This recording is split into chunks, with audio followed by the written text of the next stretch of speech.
I really like things that are comfortable and easy, but look pulled together. I don't like being sloppy, really, but I also really like things that are very masculine as well, and kind of easy. And I hate wearing heels, but apparently you have to. Well, I have a stylist, Cher Coulter, who's amazing and so enjoyable to be around.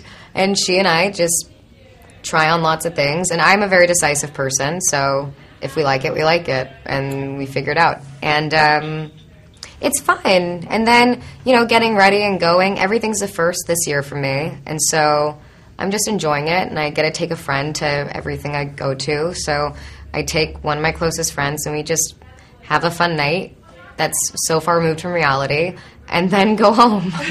Well, The Row being one of my favorites. And I really love Celine and I love Chanel.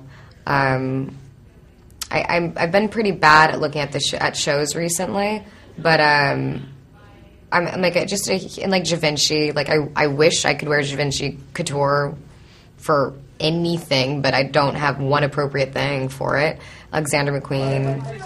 Well, I feel like I'm not going to have much of a spring because I'm going to be filming a movie in Serbia, so I feel like it's going to be cold. So I think I missed that season this year.